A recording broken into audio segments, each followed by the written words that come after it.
Hey everyone, today we're going to talk about second shooting and what you guys are doing right and what you guys might need some additional work on. So this was a wedding that we did earlier this fall, shot by one of our second shooters. Let's get right into it. So right off the bat, pretty good start, good background choice, good lighting choice. Arrangement's okay, so that's fine.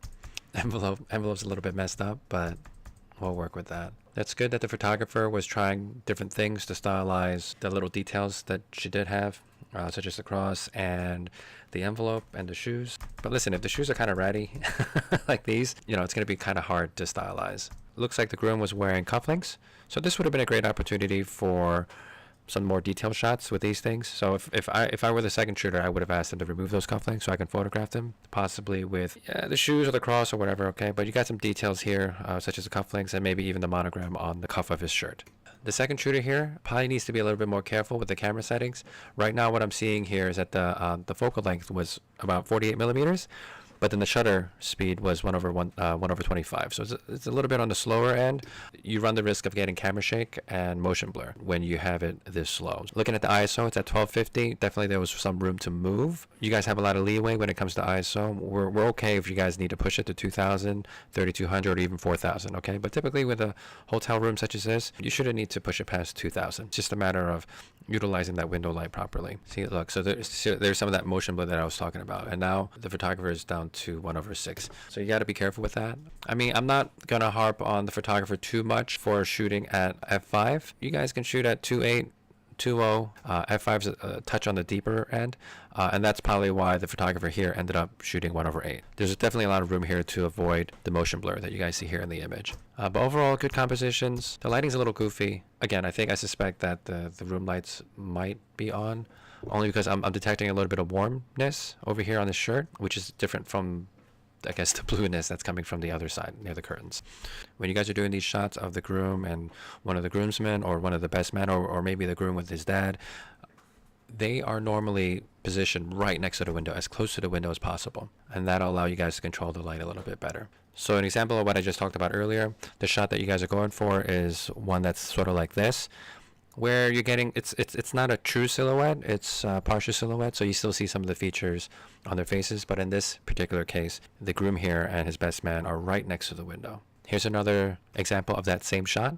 Okay, again, the groom and his best man are right next to the window. You want to frame them and give yourself some space so you can get a little bit more head space and just a little bit more negative space around what you're photographing. You definitely want to be getting these reaction shots. The only thing I would recommend is that when you're doing these kind of shots, that you're using your 85 or your 50. Anything like 35 or wider, or even your 2470, you're going to get a little bit of distortion. You might end up being a little bit too close. For these type of shots, I'm usually with 85. Every now and then I'll be on a 35. An example of a shot like this with a 35 would be something like this. Okay, a shot like this was done with a 35. All right, these are fine. These are a little bit too close. We can back up just a little bit. The end result that we're trying to get is something that's a little bit closer to this, and this is achieved with a 35 millimeter as well. These are good shots. Now, because we have mixed lighting, it's a little goofy, but we really don't have much of a choice here. I think he's in the bathroom. There we go. These are much better. There's just too much distractions going on with the towels before. That's cute. Having a poster there, that's nice. But what I probably would have suggested is to maybe have the photographer scoot over to the right a little bit, so that we can have this wall parallel to the plane of focus. Alright, we got some monograms. That's good. Alright, we'll take it. That's good. When you're doing these shots, get close to the window, okay? And usually for these kind of shots, how we normally do these are, we have our backs to the window, and we're shooting into the room. That way the light is coming from behind the camera, and we're hitting our subjects with flat and even lighting. Here's an example of what I'm talking about. These are the kind of shots that you guys would be aiming to create, where the light is coming from behind the camera, and you're shooting it directly into the room.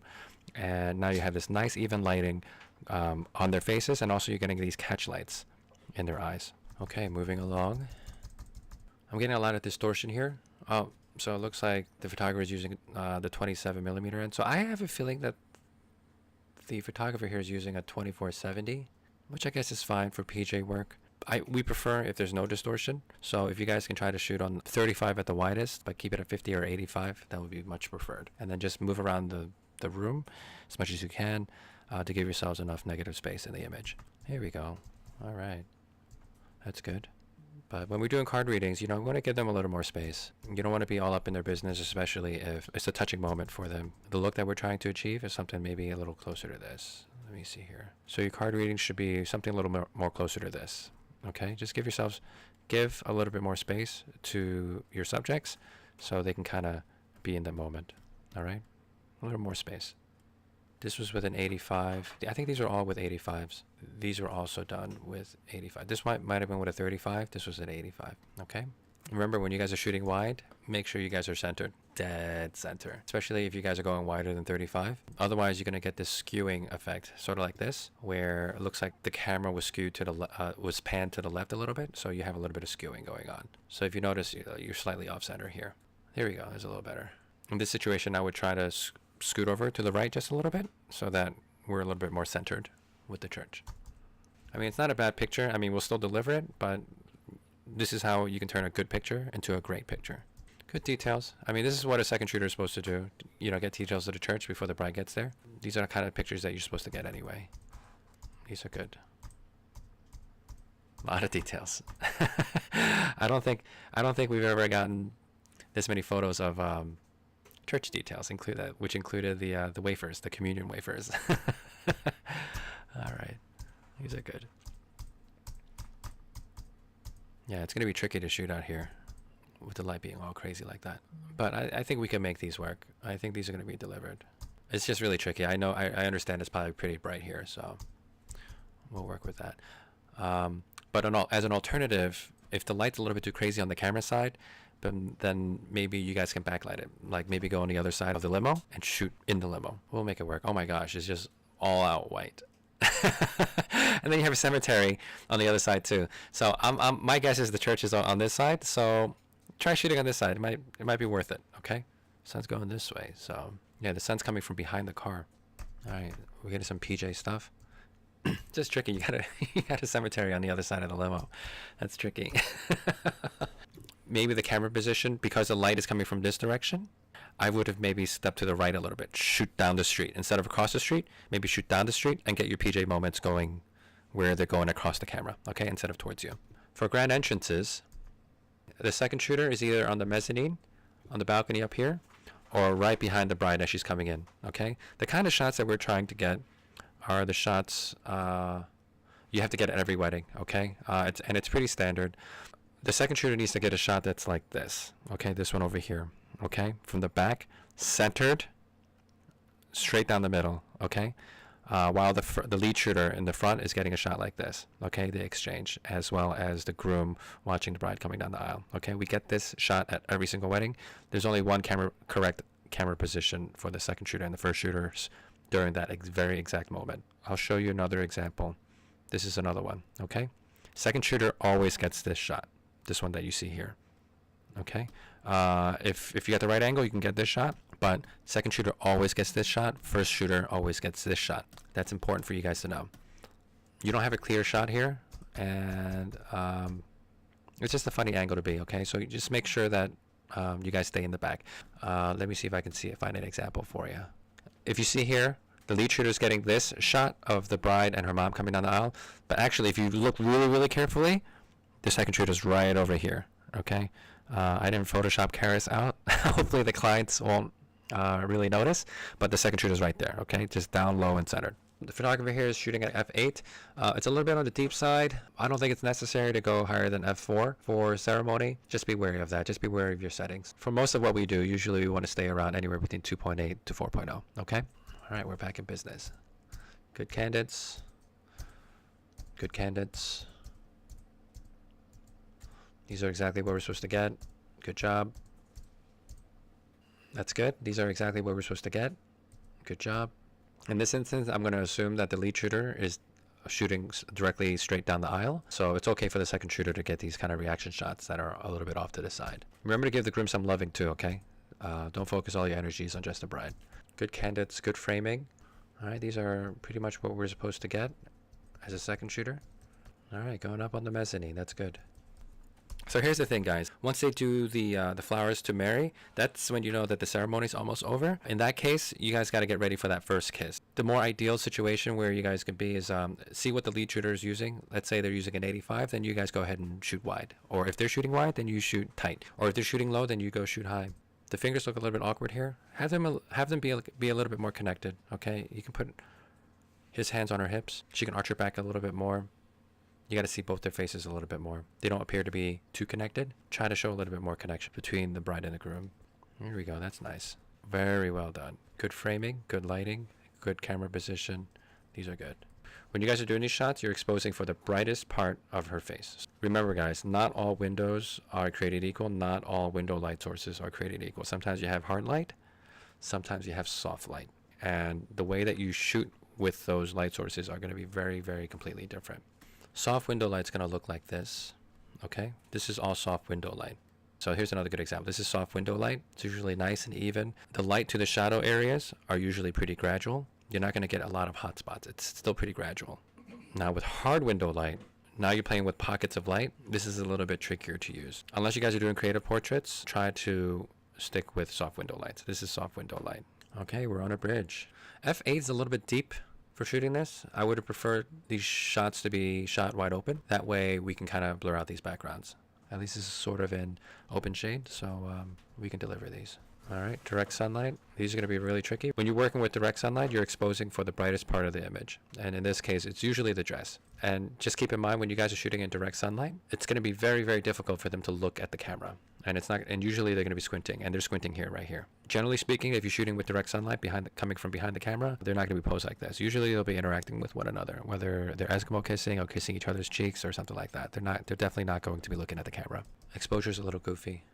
Oh my gosh, F16. I just noticed this. Shooting really deep. You definitely had a lot of space to move. You're at 640. You probably could have shot at ISO 50. And the shutter speed, you guys could have probably gone all the way up to 8,000 if you needed to, but I don't think it would have been that bright. You could have shot at 2.8 and should have been okay. So now we're working with open shade. This should have been a little bit easier to work with. So the lead shooter is probably getting the primary angle here, and I don't mind the second shooters getting the same angle. Maybe if the lead shooter is shooting tight, then you could shoot wide. That's fine. If possible, try to shoot from a different angle. I generally shooting from 90 degrees from where the lead shooter is standing. Usually a good idea. If I were the second shooter, I would have seen this as an opportunity. This is a framing element that I could have used shooting from this side. Okay, and I would have gotten her face. Now, lead shooter should have fixed this. So if I were to fine tune this, I would have scooted them over just by a little bit. I don't know if the lead shooter corrected this or not later, but this is what's going to make a good picture into a great picture. All right, all these finer little details. While the pose is not terrible, it's pretty much kind of where we want it. Your compositions are going to matter here. What I probably would have liked to see more is maybe just to get some more curves, have her arch her back just a little bit more. Drop that camera side shoulder down so we can see a little bit more of her neck as well. Because you see how his body language is a little bit more open, you want to open hers as well. So dropping that shoulder down and back, that's going to take care of a lot of that. And sometimes you have a little thing going on back there, which is actually quite common for a lot of brides. Dropping that shoulder and putting it back, it's going to take care of that. That's cute. We'll take that too. You guys just got to be very careful with the lighting. Looks like the light is coming from, looks like 7 o'clock or 8 o'clock. With this kind of spot lighting, this is usually for more creative portraits. I can see what the photographer was attempting here with the S-curves here, or maybe the leading lines from the path. But the lighting, again, is going to determine what you'll be able to pull off in that space. You got spot lighting here. It's not going to be easy to pull off any kind of portraits successfully. Because now you got these hot spots on her nose, on the cheeks, and then he's got all the light. So it's not an easy place to shoot. If you're going to shoot, if you absolutely must shoot here, just judging by the shadows and where the light's falling, I would be shooting this direction. Okay? Shooting this direction instead of the direction where the photographer is currently standing. Good details. Good details. Cocktail details. That's good. That's cute. Okay, by the way, when you guys are shooting cocktail food, try to find some foods that have some color. So maybe not the rice or the meatballs or the shrimp cocktail. Well, maybe some shrimp cocktails, but like find something with color. All right, like this is okay. We can punch the color up a little bit. But if you guys send me pictures of the meatballs or of the rice, they usually don't make for pretty pictures. I hope we got some grip and grins. Yeah, pictures of meat I don't know what. Well, thank you for getting it, but try to get, yeah, I mean, photos of the drinks, that's usually a pretty good idea. Photos of the beer, a lot of color. We want color. The more color we can get, the better. Good job on the second shooter, getting all these details. This is exactly what a second shooter is supposed to do, especially if the first shooter or the lead shooter is busy with a couple or doing the reception details. These are all good. All right, we got some grip and grins. Good job. So funny. So the photographer shot a f5.6, 8.0 the whole day, and then when they got to do the grip and grins, they're at 2.8. So should be the other way around. All right. So when you're doing the grip and grins, try to keep it around 4.0, 5.6, so that way we can keep everyone in focus. All right. But good job on these overall. See what happens when you guys shoot at 2.8. Okay, so these two ladies, this lady's in focus, she's kind of in focus, and she's totally not in focus. So this is why during cocktail, when you're doing grip and grins, shoot at like 5.6 or something like that. That'll keep everyone in focus. Again, these are just going to be snapshots. We're not going to win any awards with these. The bride and groom, they just want to have documentation that these people showed up to the wedding. So it looks like, you know, this guy and this lady's in focus, but these guys are not. All right, remember, 4.0, 5.6 for grip and grins during cocktail. But overall, lighting's good. Flash work seems to be okay. No problems with the flash work. It's just plane of focus was too shallow. So we got to make that deeper. All right. So we got first dances. We'll take it. That's fine. To move it around all over the place, all over the dance floor, so I can understand if the pictures end up being a little bit dark. Yeah, bouncing the flash, I don't know if it's necessarily going to work. Because if you bounce the light behind you, it might get lost on these whip panels, and it might not come back to the dance floor. So in these cases, when you guys are shooting a space like this where bouncing the light is not feasible, maybe try snooting your light. If you snoot your light, it may work. Let me show you what it looks like when you guys snoot your lights. Top left and bottom left, these are snooted on-camera lights with a little attachment. It's like a $30 or $40 attachment you guys can get on Amazon. Get these kind of pictures without too much of an output, and you can control the light a little bit better. Yes, you're going to lose a little bit of the ambient, but at least your subjects will be lit. And it doesn't look too bad. I don't think it looks too bad. Overall, these pictures are a touch on the dark side, so definitely pay attention to that. Give yourselves a little bit more light if you need it, okay?